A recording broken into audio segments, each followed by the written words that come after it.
Greetings, class. I thought we would work through a couple of problems in Chapter 7, Section 2 using StatCrunch. The first question I'm looking at comes from the Study Plan 7.2.9. It says, find the p-value for a left-tailed hypothesis test with a test statistic of z equal -2. Decide whether to reject H sub O if the level of significance is alpha equals 0.5.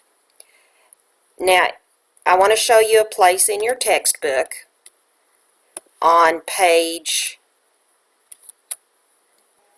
363 of your text. It says for a left-tailed test, P is equal to the area in the left tail. So if we're doing a left-tailed test, I need to go to Stat, Calculator, Normal, and I still use a mean of 0 and a standard deviation of 1 because we're looking at values of z. Since it's the left tail, I'm going to use less than or equal to. The z value they gave me for the test statistic was -2.00, and when I compute, you can see that the shaded area in red is to the left tail of the curve, and the probability is 0.0227513. Rounded to 4 decimal places, our p-value would be 0.0228. Whoops, I left a 0 out. 0.0228. So we know we got the p-value correct, and we have to come up with a conclusion. So I'm going to bring your attention back to your text, that same page, but up above there a little bit, it talks about using p-values to make decisions. If the p-value is less than or equal to alpha, then we reject the null hypothesis, H sub O. If p is greater than alpha, then we fail to reject the null hypothesis. So that's what we're going to look at. We're going to compare this p-value, 0.0228, to 0.05, the value for alpha. You'll notice that this p-value is less than the 0.05. Since p is less than alpha, we reject the null hypothesis. So, since p is less than or equal to alpha, we reject H sub O. Now you notice they have another one about p being less than or equal to alpha, but it says fail to reject. That doesn't follow the information that we just looked at in the text box here. This one's just not getting small enough for me to pull them side by side. See if I can get it to scoot over a little bit. If p is less than or equal to alpha, then reject. So since p is less than or equal to alpha, we reject H sub O.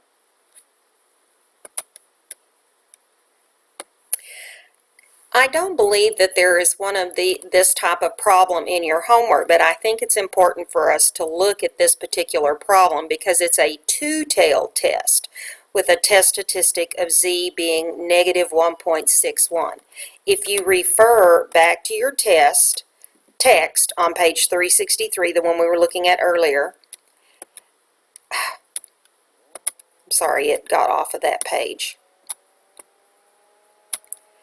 For a two-tailed test, which this one is, two-tailed test, p is equal to 2 times the area in the tail of the standardized test statistic. So we're going to have to find the area in the tail. So we do go to Stat, Calculator, and Normal, keeping our mean of 0 and our standard deviation of 1 since we're looking at values of z. We type in -1.61.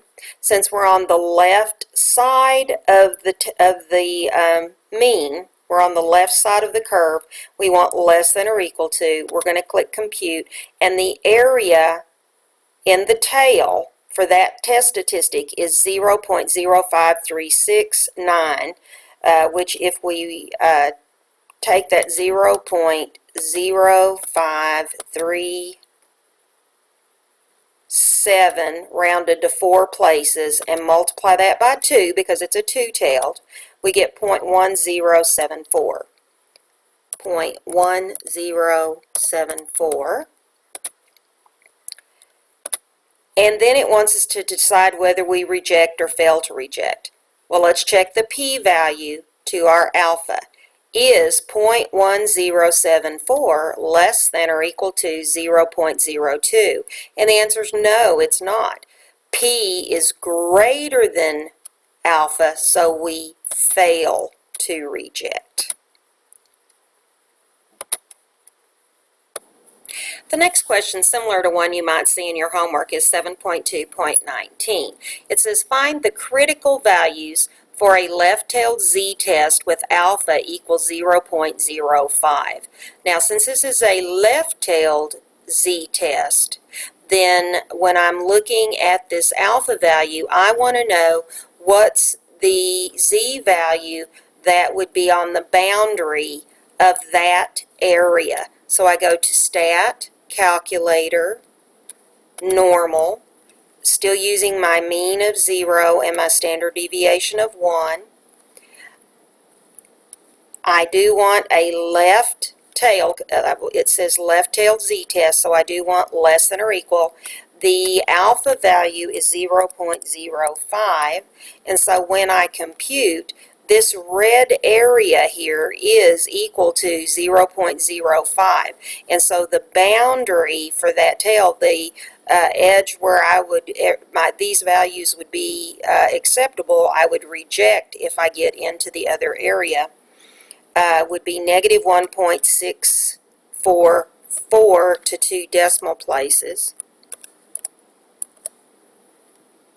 Whoops, to 2 decimal places, negative 1.64. So let's check that. Now, if you look at this graph, here's the area of alpha here on the left. It looks like graph C. It was left-tailed, so we're looking at alpha in the left.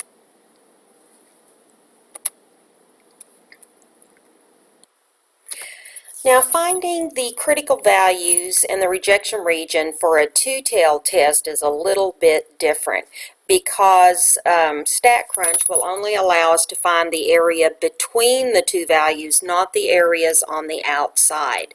So when you try to find the critical values of Z for a two-tailed test, you go to Stat, Calculator, Normal, still using a mean of 0 and a standard deviation of 1, but instead of using the standard calculator, you use the between function.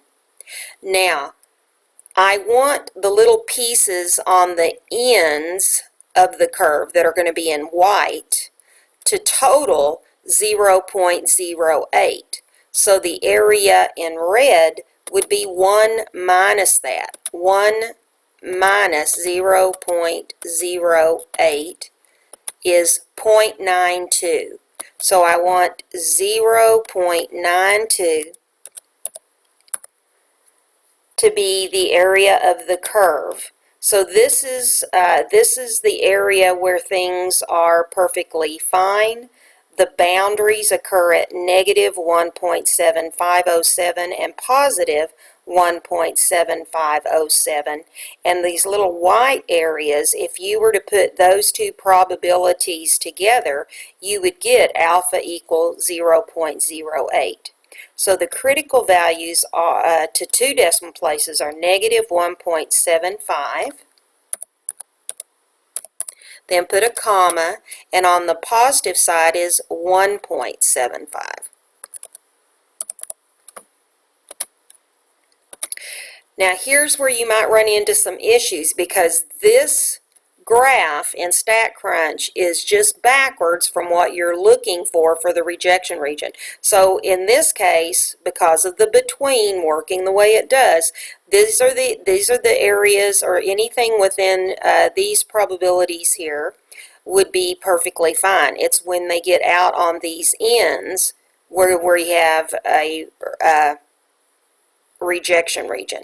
So I want to know when your Z value goes less than negative 1.75 and whenever it goes over 1.75. So I'm looking, in this case, for the little white areas, and you can see that it's backwards because alpha is 0.08, but I used 0.92 to find those boundaries. Let's check that answer, and we're okay. Now, the graph, once again, this is what it looks like for between with StatCrunch, but remember that was using 0.92. So the areas for alpha, we're really looking at these small areas on either side. It's two-tailed, so I look at the left tail and the right tail. That's your answer for what we're looking at for the graph. For this particular problem, we're going to go back to do some of the things that you did in Chapter 7, Section 1. You actually have to come up with the null and alternative hypotheses. Now, their claim here says that mu equals 40. Since this statement involves the equality sign, that is our null hypothesis H sub 0. So let's look and see. Here's E has an equal sign, and D has an equal sign, and B has an equal sign. So how do we know whether it's B, D, or E? Well, if the claim is equal, the complement of equal is not equal. So the answer is going to be E. The null hypothesis is equal because it's an equality statement, and then the alternative hypothesis is the not equal. So we've got the correct hypothesis. Now it wants us to calculate the standardized test statistic. This is one where you were doing confidence intervals in Chapter 6. It's very similar. I told you we would use it in Chapter 7. So you go to Stat, Z-Stats, one sample with summary. The sample mean is X bar, which is 39.8. The standard deviation is 3.38. That's the sigma.